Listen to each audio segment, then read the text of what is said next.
everyone. If we're all on the same time zone, good morning to everyone. I'm happy to join you today, and I was asked to focus my talk on women and health. I'll make it a little bit broader because I actually chair the committee, the newly formed Senate Committee on Sustainable Development Goals, Innovation, and Futures Thinking. So I'd like to show you what kind of work we do here.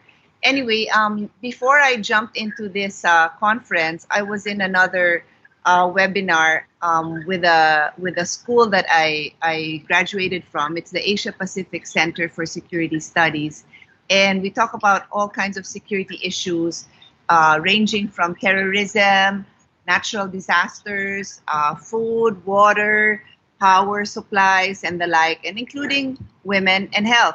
So yeah, just earlier today, and I'm sure since a lot of us here on this talk, I believe are from Asia, was the Hong Kong crisis in China. Many people think that because we are dealing with the pandemic in COVID, many people don't realize that because we are dealing with the COVID pandemic, all these other things, all these other issues that were going on in the world, going on in our region, going on in our country, it ceased to exist, but they still exist. And these are issues that we still all have to deal with. So I need to keep abreast. I need to, be familiar with what's going on to be able to do my job well. So let me dive into the topic. I want to talk a little bit about futures thinking. So I'm going to put on a slide now. So we live in a VUCA world, and VUCA is known as volatile, uncertain, complex, and ambiguous. It's a term used by futures thinkers, and it's a word that I have become familiar with because it is a world that we suddenly really see in our face because of this pandemic. So volatile, uncertain, complex, and ambiguous. So the question is, how do we adapt there? How do we adapt? And we adapt with futures thinking. What is futures thinking? It is an avenue for different sectors to explore many possible futures using strategic foresight, to make informed decisions and to prepare for all possibilities and identify unforeseen opportunities. If you think about the countries or territories that have been lauded for the way they've handled COVID, many of them are from our region, which is here in Southeast Asia or Asia in general. And these are Korea, Taiwan, Hong Kong.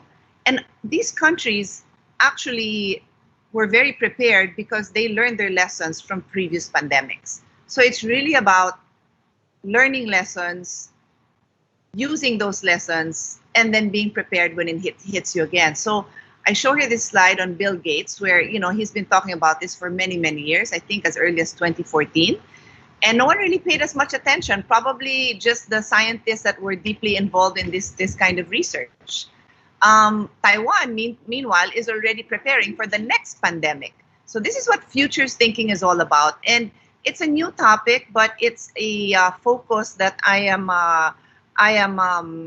it's my focus because it's the committee that I chair. And even though I also chair the Committee on Ways and Means, which is on taxation, they really work all together because what happens to many decision makers, whether you are a decision maker in the private sector or a decision maker in the public sector like I am, we tend to focus on putting out fires. And why wouldn't you? I mean, if there's a fire blazing right in front of you, obviously you have to put out that fire. But if you don't find the time, if you don't create that environment where you put out the fire, where you can set aside time beyond just putting out the fire, then only then can you really start preparing for that future.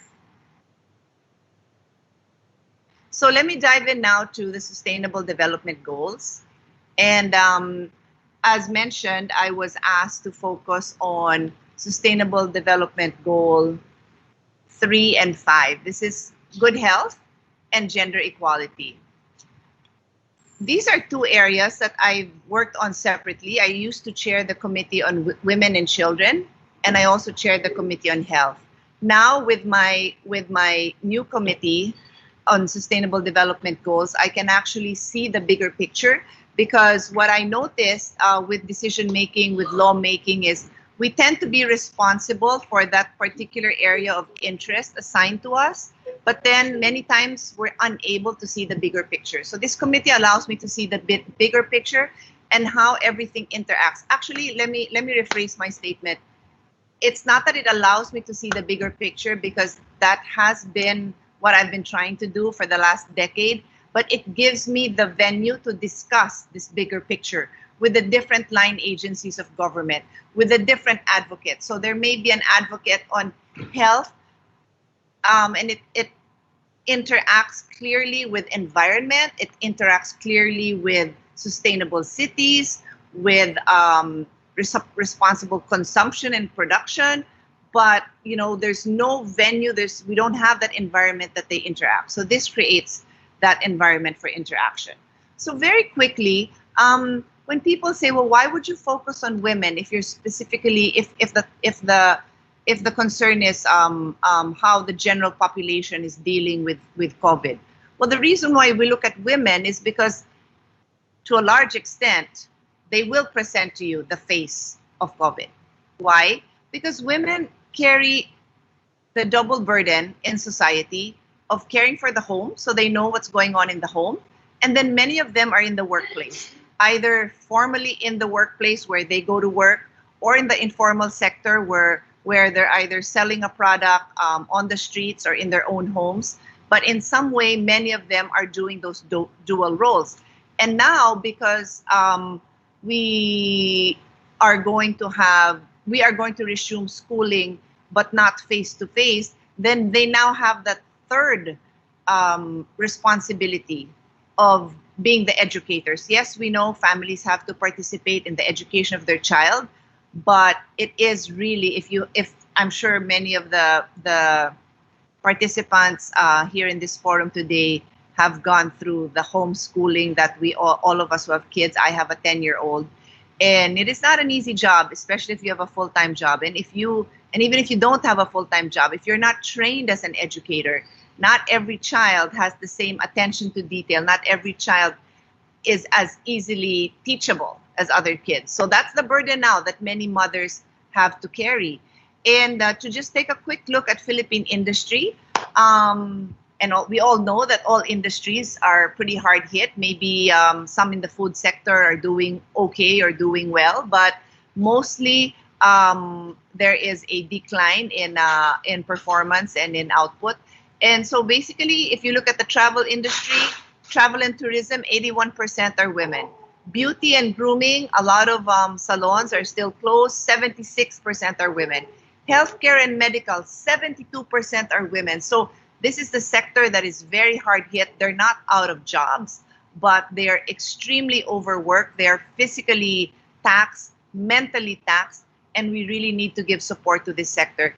And to think that 72% are women, they go back home to take care of their families, whether they're children, elderly parents. Those in the health sector are really, really hard pressed right now.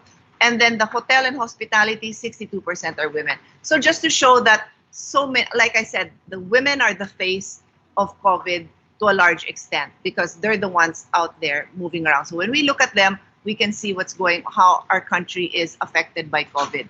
I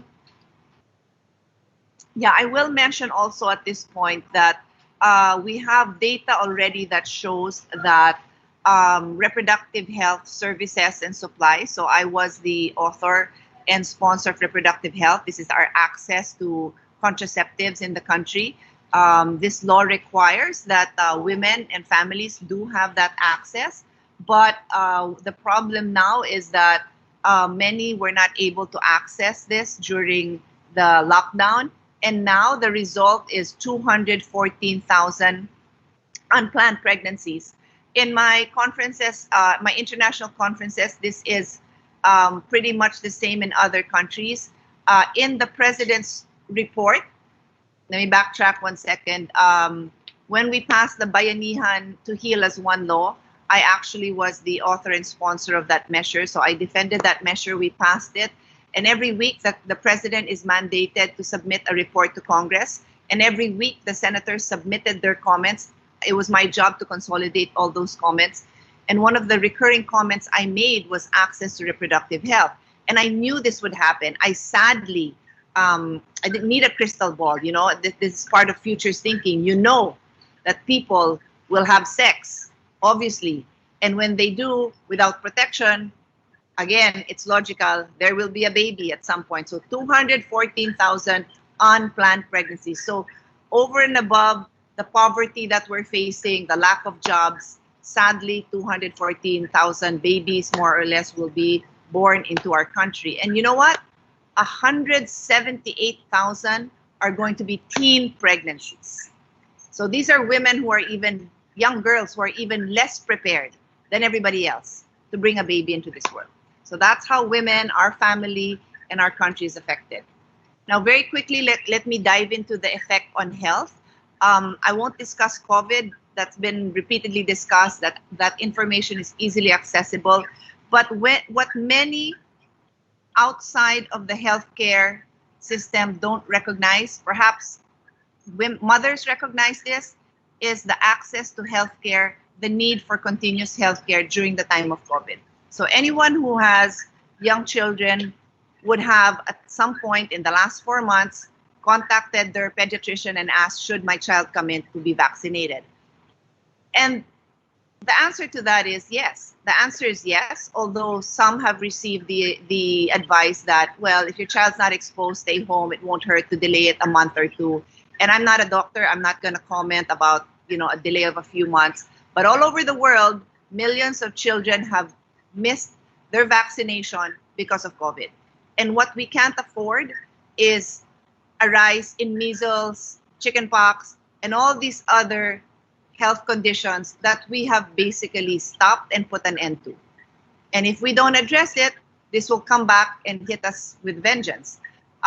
Just like polio was already re-emerging a few months ago, a year ago, before we started, we had this pandemic.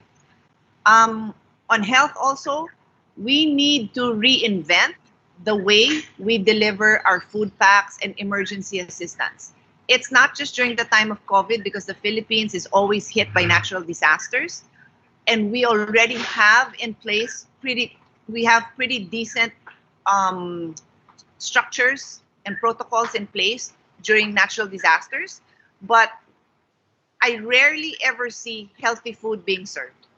And when COVID hit, that was the first thing on my mind, and I was confronted with so much resistance. It was the usual, let's give canned goods, and I have nothing against canned goods. Thank God to canned goods. It makes it easy to deliver. But in a prolonged pandemic like this, you can't live on that kind of food. And it took a while for people to realize that, the food supply, I mean, those in the business, of course, knew. But otherwise, people were going to just be eating canned goods. And it took a while for people to realize, now we must be delivering these vegetables. I did that on my own through my advocacy arm.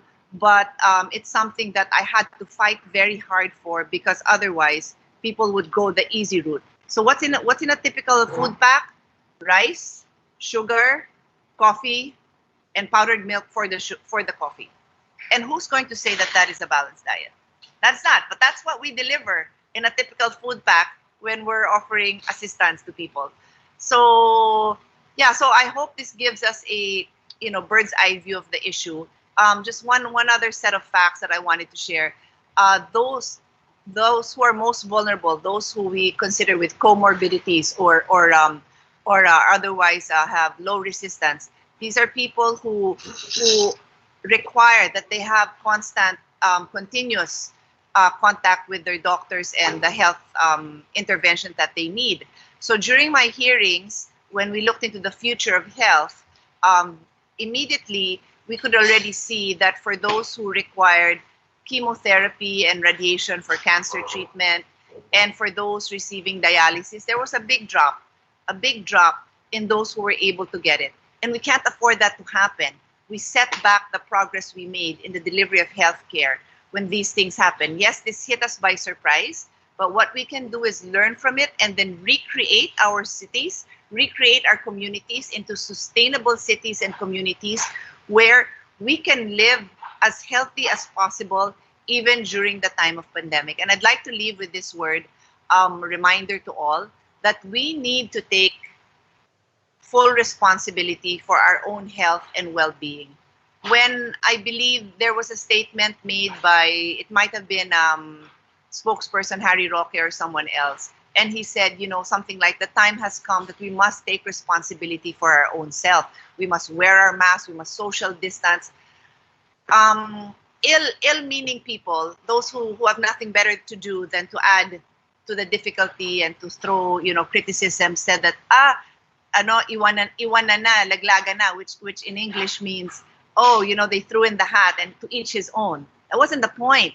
The point was, we each need to step up and take responsibility for ourselves, because government can only do so much. For those of you who run big companies, you can't do everything for your employees. Everybody has to do their part in making themselves healthy, to rebound, to do what we can to get back on our feet for the betterment of everyone, every single person, every single family in our country and in our region. So thank you for the opportunity to share my thoughts, my work on this committee with all of you. At another time, if you're interested in taxation, I can also share that with you, because I also chair the Committee on Ways and Means in the Philippines. Thank you.